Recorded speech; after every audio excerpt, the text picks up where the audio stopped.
Leftist college student gets absolutely triggered by Charlie Kirk's t-shirt. Guys, it sounds like a joke, but it isn't. You've gotten to a point where simply wearing a shirt that says a decent thing will get people triggered and angry and offended, and they'll have to come and repudiate you for it. It's truly absurd, guys, but luckily Charlie Kirk really holds his own here, and I think you guys are really gonna enjoy the clip. It's a good one. So we're gonna get right into that, but first, everybody, please make sure you like our video, share it around, and subscribe to the Resist the Mainstream YouTube channel. As always, I'm your host, Darian, and I appreciate you guys being here. I noticed you're wearing an American Lives Matter shirt. What is your message to this audience right now by wearing that t-shirt? What is your intended message? Well, I think that we should put Americans above foreigners. You know that the whole point of, the movement that came with Lives Matter was originally for Black Lives Matter? Yes, I'm intentionally appropriating it. Yeah. And are you trying to eliminate the movement Black Lives Matter? Are you trying to not bring attention to it? I mean, well, BLM. So first of all, Black Lives Matter sucks and is a terrorist organization, and they're responsible for the most expensive property damage in US history, namely at least $100 billion in damages. Okay, but that aside, let's say it was this good, decent, benevolent organization as this leftist girl here seems to be suggesting. Why would saying American Lives Matter take away from that? Think about that. That conceptually makes no sense. It just doesn't. Is not exactly a movement that I would be associated with, but I believe all lives matter. American lives matter. If you're a Black American, Hispanic American, I don't care.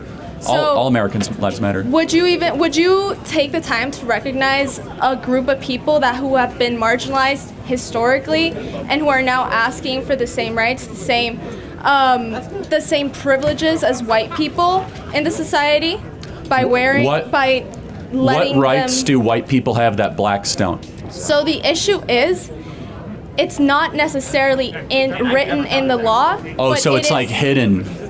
That's the whole point. That's how marginalizing works. Oh, so it's kind of like, it's like a ghost. You see it one day and you don't. And because you as a white privileged person with money have never seen it, doesn't mean it doesn't What privilege exist. do I as a white person have that a black person doesn't? What can a white person do in America that a black person cannot do? Be specific. Name one thing. So there are so many issues in our society. Name one thing. No, I got to drill you in. Name one thing a white person can do that a black person cannot do. So the issue is racism, okay? You can technically do it, but your life may be put at risk if you find yourself in certain areas where. Notice how she can't name an example. That's a theme, you'll often see with these kinds of people. It's really quite incredible. You might not be accepted by your race, and then your life might be in danger. Okay, what is racism? Can you define to me what racism is? Racism, well, I don't have the exact description as it is seen in AP style or Wikipedia. Can you just talk in the mic, please? I'm sorry, yeah. Sorry. Racism is the lack of opportunities because of a race, the kind of putting a person to a side. So can you name a single example in the last 20 years where blacks were discriminated en masse, where they've been put aside? Can you give me a specific example? You can simply talk about police brutality and mass incarceration. What percentage of murders do Black Americans commit in America? So there you have a point of there is over-policing in Black communities. Wait, no, murders. Lower income communities. Blacks commit murders because of police? I'm not talking about murders of police. You're twisting my words. So why do blacks commit so many murders? They don't. So they're 13% of the population, and they do 55% of the murders in America. So why? You're not even looking at the background of it. There is over-policing in lower income communities. There's under-policing in lower income communities. Number two, you're trying to say that over-policing, even if that existed, which it doesn't, leads to the fact that 13% of the U.S. population accounts for 55% of the murders? There is a target on people. What's really funny about this ridiculous argument of over-policing is that, let's just back up and think about this logically for a second, okay? If you're in say a wealthy white suburb and police will respond to just about anything, unlike the dangerous inner city. Let me give an example. You're in a wealthy white suburb, a bunch of high school kids are throwing a party and they're blasting music. And then you have, as the stereotype goes, an angry old either mom or grandma or whatever, somebody who's older, calls the police and complains, there's noise, get rid of it, shut it down. What do the police in this wealthy white suburb do? They go over and they shut the party down pretty often. That's usually how it goes. You think police in a rundown inner city where there's violent crime all over the place, you think they're making noise complaints a priority? You think they're going when there's a party in the inner city? Meanwhile, there's like a gang shooting going on at the next corner.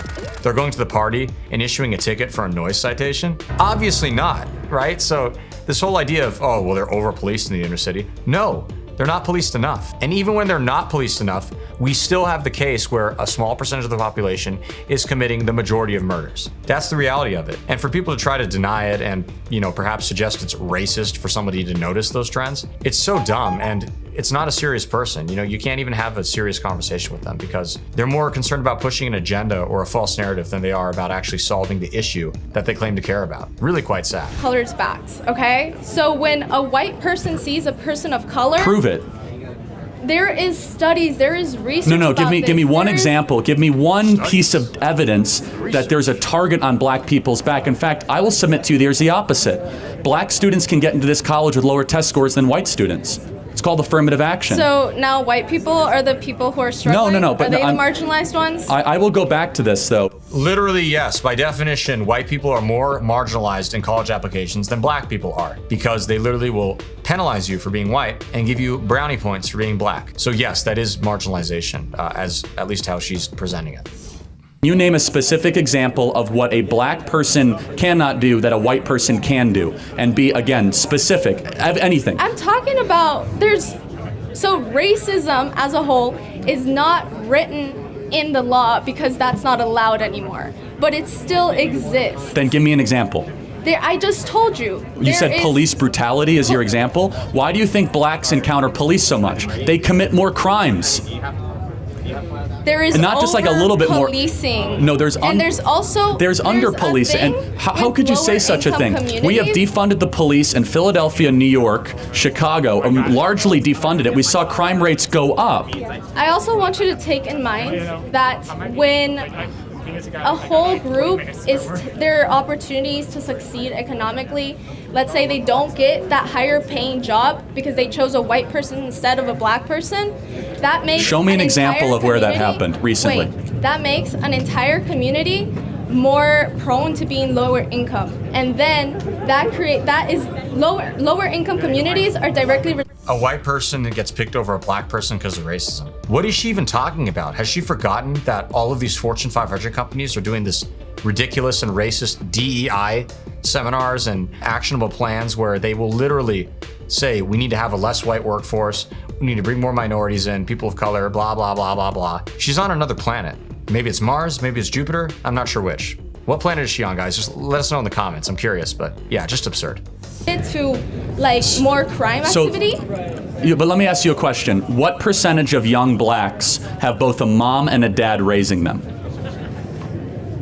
I cannot think of a percentage right now to give you. 25%. So only 1 out of 4 blacks in America have a mom and a dad around. Do you think that is a bigger issue to address than racism? Do you think more dads is a better solution, or tackling racism, which you say you can't even see in our laws? How could dads be connected directly? Like Oh, dads are very connected. Dads? And what about?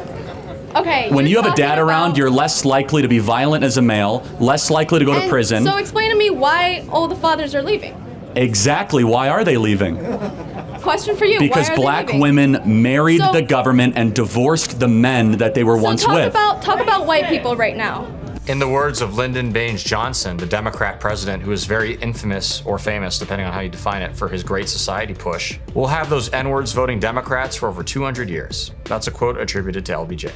Makes you think, doesn't it? I'm sorry, I'm Talk about I'm white a people. realist, not a racist. Secondly, see, about you can white people. you can come up to the mic and call me a racist to my face, or are you an intellectual coward and want to shout it from 30 feet away?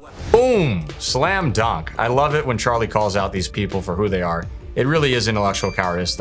I couldn't have said it better myself. And you know, one day, hopefully, the colleges will stop brainwashing children into believing this stupid and crazy stuff, because it's getting a little tiring, guys. With that, we hope you guys enjoyed the video. Thanks so much for tuning in. Be sure to comment below, let us know what you liked, what you want to see in the future, and we'll see you guys again soon. Thanks, and God bless.